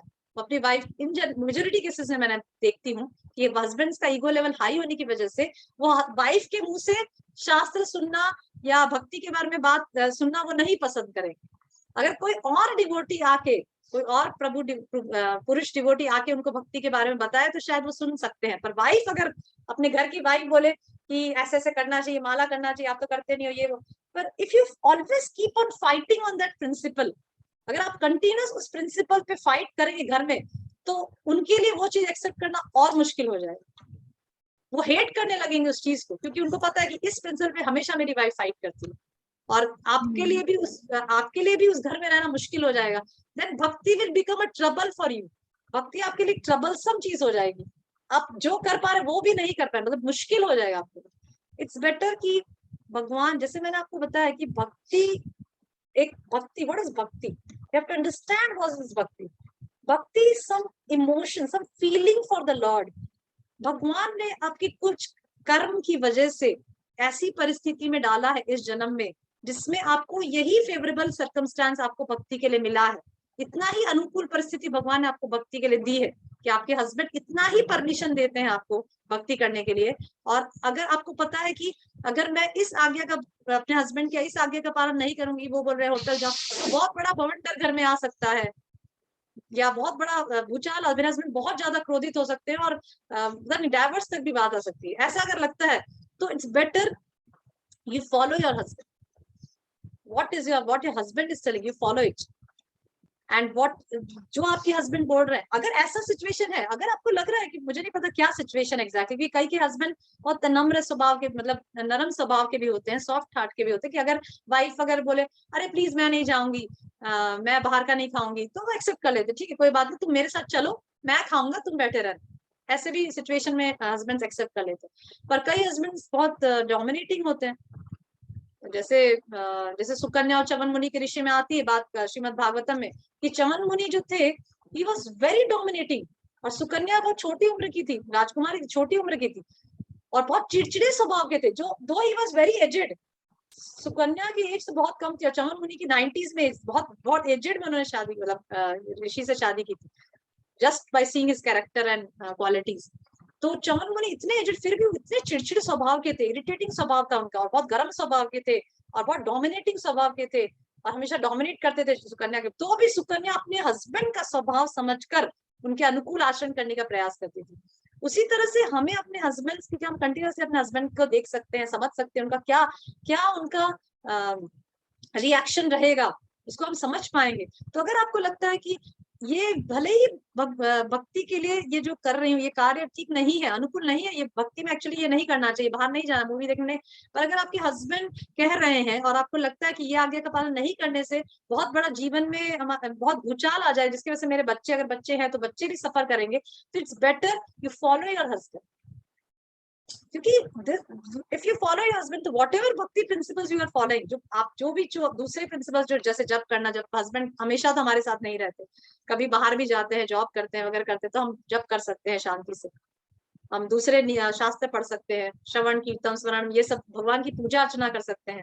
तो इस प्रकार के ये सब प्रिंसिपल्स मैं आराम से कर सकती हूँ, मेरे हस्बैंड को इसमें कोई प्रॉब्लम नहीं है। पर कुछ चीजें, क्योंकि मेरे हस्बैंड कर्मी है, भक्ति के प्रिंसिपल्स को नहीं समझते हैं, इसीलिए वो ये सब चीजें, जो कुछ चीजें हैं जैसे बाहर जाके खाना या मूवी देखने, ये सब चीजों को अलाउ नहीं करेंगे। तो let it be, accept it as your own karma. हमें अपना कर्म समझकर उसे एक्सेप्ट कर लेना चाहिए, ना कि उत्पात फैलाना चाहिए अपने कर्म, उत्पात नहीं फैलाना। Just accept is your own karma and desire that हे भगवान, कभी मेरे हस्बैंड प्रे करते रही, जैसे मैंने आपको उसका उदाहरण दिया था पिशिमा का। पिशिमा का क्या बोलेंगे, उसके हस्बैंड तो चारों रेगुलेटरी प्रिंसिपल्स ब्रेक करते थे, चारों। And Srila Prabhupada said to her that leave your husband, तो भी उसने अपने हस्बैंड को नहीं छोड़ा, लास्ट तक भगवान से प्रार्थना करती रही कि मेरा हस्बैंड डिवोटी बन जाए, और then he became a devotee at the end of the life. सब कुछ उन्होंने छोड़ दिया था पिशिमा की वजह से। पिशिमा ने, क्योंकि पिशिमा पूरी शरणागत थी अपने हस्बैंड को, लास्ट तक भी वो अपने हस्बैंड को मीट मांगते थे, नॉनवेज खाना मांगते थे, और पिशिमा वाज अ डिवोटी। सोचो, हम अपना बताते हैं, पिशिमा का क्या बोलेंगे, पिशिमा वाज अ डिवोटी, वो तो बहुत अच्छी डिवोटी थी, प्रभुपाद की सिस्टर थी, बहुत अच्छी डिवोशनल प्रैक्टिस करती थी, फिर भी उसने हस्बैंड ने जैसा चाहा वैसे करना दिया, और भगवान से तीव्र प्रार्थना करती रही कि भगवान मेरे हस्बैंड की बुद्धि सही करना। हमेशा याद रखिए, प्रार्थना में बहुत शक्ति होती है। हमें ऐसा लगता है कि भगवान सही में सुन रहे हैं, नहीं, भगवान सही में सुन रहे हैं। मुझे ऐसा कई बार ऐसा अनुभूति हुआ है कि भगवान सुनते हैं हमारे, जो भी हमने प्रार्थना तीव्र, पर हमारी प्रार्थना इंटेंस होनी चाहिए, सही में होनी चाहिए वो प्रार्थना। तो भगवान 100% वो प्रार्थना सुनेंगे। क्यों नहीं सुनेंगे? भगवान हर जीव को पसंद करते हैं, लाइक करते हैं। भगवान हमसे द्वेष नहीं करते। क्यों द्वेष रखे? कोई संतान से द्वेष रखता है क्या कभी? भगवान हमसे क्यों द्वेष रखेंगे? हम जीवों से क्यों द्वेष रखेंगे? भगवान हमें पसंद करते हैं और चाहते हैं कि हम उनके भगवत धाम जाए, उनके पास आ जाए। तो क्यों? तो हमारे, तो जैसे मैंने बताया कि हमें जो भी हमारी स्थिति, जो भी आपकी परिस्थिति आती है समय समय पर, उसको अपनी बुद्धि के अनुसार डिस्क्रिमिनेट करके, एनालाइज करके, अपने एनालिटिकल बुद्धि से आप डिस्क्रिमिनेट करेंगे क्या चीज करने से मेरे घर में क्या परिस्थिति रहेगी, मेरे हस्बैंड कैसे रिएक्ट करेंगे। अगर ये चीज मैं करूंगी तो बहुत बड़ा रिएक्शन आएगा, तो प्लीज बेटा I follow my husband, I keep my husband happy. देखिए, प्रेम से, अफेक्शन से बड़े बड़े लोग बदल जाते हैं। तो ये तो अभी कलयुग के जीव है। अफेक्शन से आदमी बदल जाता है। एक स्टोरी आती है पर मैं अभी सुनाऊंगी नहीं, मे बी नेक्स्ट क्लास, कि किस प्रकार से अफेक्शन दिखाने से वो व्यक्ति के जीवन में परिवर्तन आ गया। उसकी वाइफ ने सिर्फ अफेक्शन मात्र से अपने हस्बैंड को परिवर्तित कर दिया, ना कि झगड़ा लड़ाई और ये सब से। तो समय आप करते रहिए, अपना कार्य करते रहिए। भक्ति का जो भी आपको जितना परमिशन दिया है हस्बैंड की तरफ से, अपने ससुराल वालों की तरफ से आपको जितनी परमिशन दी गई है उतना आप करते रहिए। मुंह से भगवान का नाम तो कोई नहीं रोक सकता। इतना अगर कुछ सब कुछ रोक दिया तो मुंह से भगवान का नाम तो नहीं रोक सकते, मुंह को तो नहीं तोड़ दे। मुंह से आप हरे कृष्ण महामंत्र बोले, वो तो कोई नहीं मना कर सकता, वो तो कोई बंद नहीं कर सकता। आपने दिल से भगवान को प्रार्थना करे, वो तो आपको कोई नहीं रोक सकता संसार में। क्या कोई रोक सकता है? अगर आप भगवान से दिल से भगवान को प्रार्थना करते, वो रोक सकता है? अगर आप दिल से भगवान की भक्ति को रोक सकता है? किसी कोई जीव की कोई जीव के लिए पॉसिबल है कि वो चीज आपके लिए रोक दे? So whatever limits your husband has given to you, be in that, do it and pray to the Lord कि मुझे इससे भी अच्छी भक्ति करने के लिए अनुकूल, मेरे जो कर्म रहे हैं भगवान मैं वो सहन करूंगी, पर मुझे इससे भी अनुकूल परिस्थिति देना ताकि मैं तीव्रता से आपकी भक्ति कर सकूं और सारे भक्ति के नियमों का पालन कर सकूं। तो फिर भगवान सही में, इस जन्म में नहीं अगले जन्म, कोई बात नहीं, बहुत जन्म हमने ऐसे बिताए हैं, इस जन्म में हमें रियलाइज हुआ है कि भगवान की भक्ति करनी चाहिए, तो हमें उस चीज को एज अ प्राइम गोल समझ के करना चाहिए। और Krishna will definitely listen to your prayers, I guarantee. मतलब ये चीज गारंटी दिया जाता है कि Krishna will definitely listen to you. Hare Krishna. Hare Krishna. तो मैं अभी यहाँ क्लास एंड करूंगी। Thank you for coming to the class और पेशेंटली सुनने के लिए। We will definitely continue this story. ये स्टोरी हम कंटिन्यू करेंगे नेक्स्ट क्लास में। So thank you. Hare Krishna. Thank you मैत्री।